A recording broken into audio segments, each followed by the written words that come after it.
You know, when you're writing at the university level, we all have the same goal, right? We want our ideas to connect, to flow, to really make sense. But sometimes, let's be honest, our writing can feel a bit clunky. We end up repeating the same words over and over again. Well, today, we're going to crack the code on how to fix that for good. So does this sound familiar? You have all these amazing ideas, but when you put them on paper, they just sound like a shopping list of facts instead of a smooth, connected argument. Well, the secret to fixing this is actually in these small but incredibly powerful words called reference words. Think of them as the glue that holds your entire piece of writing together. I mean, just look at the difference here. On the left, it's choppy, it's repetitive. But on the right, it's smooth, it's sophisticated. That's the power we're going to unlock today. We're going to explore the two main types of this writing glue, Anaphoric and Cataphoric reference. All right, let's start with the first type, and honestly, this is the one you're gonna see and use the most. It's called Anaphoric Reference, and its whole job is to look backwards in your writing to connect your ideas. Okay, so here's the key idea. An anaphoric reference word, like she or it or this, points back to a noun we've already mentioned in the text. And here's a simple way to remember it. Just think ana means backwards. Let's see it in action.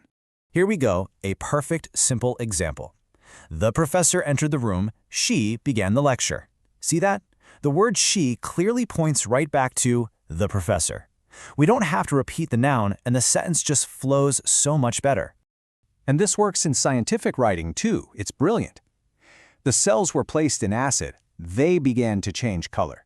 The word they points directly back to cells. It's just so much more efficient and clear. Now, this is where it gets really interesting, because the reference isn't just a simple pronoun. Check this out. The Industrial Revolution changed Europe.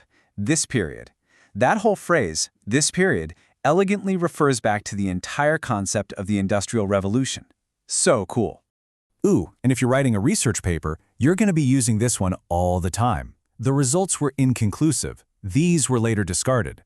Instead of saying the results again, that single word these does all the work. It's clean, it's precise. And, of course, we see this constantly in literature. Shakespeare wrote Macbeth. It is a famous tragedy. So simple, so clean, everyone knows that it refers to Macbeth. And this technique, it works pretty much everywhere, even in business writing. The company lost money. Its CEO resigned.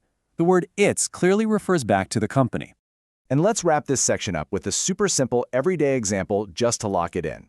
I found my keys. They were under the desk. They, of course, points back to keys. Once you see it, you'll start noticing anaphoric references absolutely everywhere. Okay, so we've totally mastered looking backward. Now it's time to flip the script. We're gonna look forward with cataphoric reference. Now this one is a little less common, but it's a really powerful tool for creating emphasis and building a little bit of suspense in your writing. So, as you might guess, cataphoric reference is the exact opposite of what we just learned. The reference word actually comes before the noun it's describing. It's pointing ahead. And the easy way to remember this one? Just think, cata means forward. Let's look at a simple one. When she arrived, Sarah was exhausted. See what happened there? The pronoun she creates this tiny little moment of anticipation. We ask ourselves, who? And bam, the sentence immediately gives us the answer, Sarah. Here's a more academic example. Despite their complexity, the new laws were passed easily. The word there points forward, telling us to just wait a second for the noun it belongs to, which turns out to be laws. You'll see this structure a lot in scientific writing, especially when you have an introductory clause. Because it is so cold, Mars cannot support liquid water. That little it points right ahead to the main subject, Mars. And here's a more formal one you might find in a literature review. In his latest book, Professor Smith argues for tax reform. It's like the pronoun his is giving you a little heads up that the owner of that book is coming right up. You know, this structure is also fantastic for adding a little drama or emphasis. Although it was expensive, the telescope was worth the cost. By putting it first, we really focus on the idea of it being expensive before we even find out what we're talking about. Or how about this one? So direct. If you want it, the job is yours. It's clear, it's concise, and it builds that tiny bit of tension before revealing what it is. You can also use this when you're describing a process. Before they are sold, all products are tested for safety. We understand that a group of things is being discussed before we even learn that they are products. And here's one final example to put it all into context. Since it was discovered in 1928, penicillin has saved millions. See how that hooks you? It gives you a really interesting detail before naming the monumental subject, penicillin. So let's circle all the way back to our very first slide. Now we get it. We understand exactly why the version on the right is so much better. The study was long and difficult. However, it found nothing. That one little word, it, that's our anaphoric reference. It's the glue doing all the heavy lifting, connecting the description of the study to its final outcome. That's cohesion.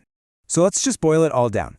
Anaphoric looks back, the professor, she. Cataphoric looks forward, it was cold, Mars. Getting a handle on both of these is absolutely essential for creating strong, clear, and sophisticated academic writing. Okay, so you've just learned the basic code for cohesion in writing. Now the next step is to become a detective. As you do your reading for your classes this week, your textbooks, your articles, actively hunt for these reference words. See how expert writers use them to guide you through their arguments. Because once you start seeing it, you can't unsee it.